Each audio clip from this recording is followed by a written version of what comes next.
FireCu versus Knuffelcrew.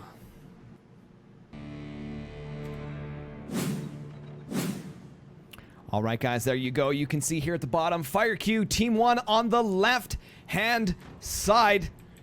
And on Team 2, the right-hand side, we've got Knuffelcrew. Okay, so Knuffelcrew got beat out by some awesome nukes by Felix. This is a map done by Mandalorian Jedi. Once again, you guys worked with him on this map to create some very interesting expansions. Again, for the players, if they want to take their 6th mine, they will have access to 5, very similar to a vanilla-style map. However, if they want their 6, they are able to sell the metal out in the front, creating a structural weakness, but also giving them an advantage economically. So it's going to be interesting to see if anyone takes advantage of that, and then placing some protection in front of that mine. There is no way to connect to the front here, so that if they decide to take the 6th mine, they will have floating defenses, where here is actually anchored to the ground. Very interesting to see FireCu expanding like they are. This is a very good way to save resources when you're trying to expand along the ground, covering a wide area. You don't want to spend more resources than you have to. Every time, if you guys haven't checked out the tutorial videos, once again, we talk about the additional cost to a node. You guys can check that out. If you're watching on YouTube, there is a link in the description. If you're on Twitch, !Forts Tutorials, a guide done by Cronkinator YouTube, 42 Scientist, and M&M Wort. They put together it all. I just did some videos on their information. But you guys can check those out. We talk about all those kind of things. Looking for FireCu doing his very, very heavy eco build. It does start off with a buzzsaw in the front, which is going to punish the players that decide to sell off their resources. Checking that out, if you guys noticed, the buzzsaw had come in here, hit this base, reflected off of the armor upwards, taking out more of Knuffelcrew wood spam he had there in the front. Geiger building out here. Look at this small connection. Very, very resource limited connection to the back here. Also adding economy. Knuffelcrew going in for warheads coming out here. Is he going to make this expansion into the front here? Is he going to try and take advantage of that and gain the 4 mines of eco? You can see that neither player on FireCu is doing any sort of jank. They're going for a real build on this map. We do see some portals happening here. This must be return to senders. 1, 2, 3, 4. They're even numbers, so I'm going to assume return to senders, which unfortunately aren't going to do anything against swarms. Knuffelcrew is probably going to identify that and will most likely take advantage of that right off the bat, not upgrading to warheads and trying to disable his return to senders.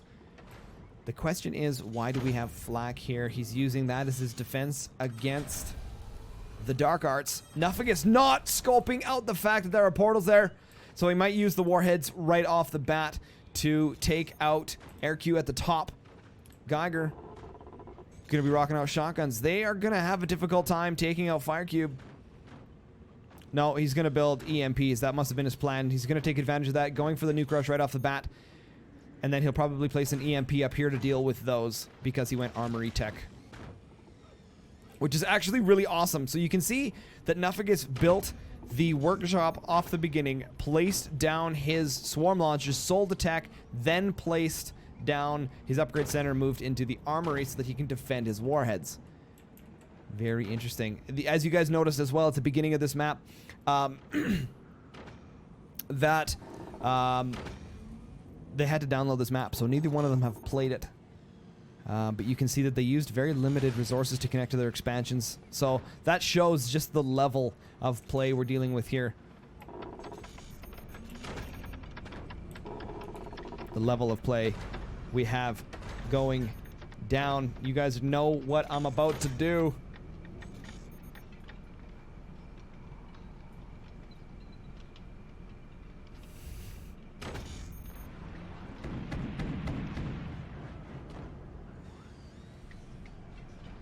There. Fix that. Real quick. Some jank is happening here. So the harassment has started. Knuffelcrew bringing out the snipers, but they've got the flat cannons to take out the nukes. There's the EMP. So they must have decided that in chat. Who's going to build what? EMPs are coming in there. They are going to try and disable this first. Very interesting. FireCu going in for the lasers. Are we going to see some action out of this laser combo? This is actually really awesome, guys. If we take a look at the timer, we're at 5 minutes, and these are coming out. They're going to be out at like 5.5 minutes-ish. And he was able to place these down and have the... That's really done. Geiger, very impressive, dude. You got a lot out there. Knuffelcrew tanking most of the damage. Here comes a warhead volley. He's staggering them. Not sure if that's due to energy requirements or he's trying to bait out some of the shots. Fires the EMP first. Now, as we've discussed a little bit in my stream, some of you guys might know this, about some of the stuff we've talked about, but manually controlling your flak and your AA can be a lifesaver when players are trying to bait things out, whether they're using mortars or rockets, right? And they fire something and then the AA automatically takes over and tries to shoot the rocket out of the air. Then the warhead comes over top, doing a bunch of damage. There we go! Cut him down! Cut him down with the fire beam plasma combo. What a shot! Man! FireCu taking a beating there. Now we're going to see what's going to happen with this. Ooh, technology in the back. I like that. It's so awesome to see the different playstyles in a tournament versus just a casual lobby. You know, so few players go for tier 2 technology in a tournament. It's all about harassing and trying to hold down your opponent. But when you play in a regular lobby, it's all about who can get the most cannons out. Would have liked to see, there it goes. GG. GG! Guys, that's it. FireCu is going to be eliminated from this tournament. Let's head back to the lobby. I want to thank you guys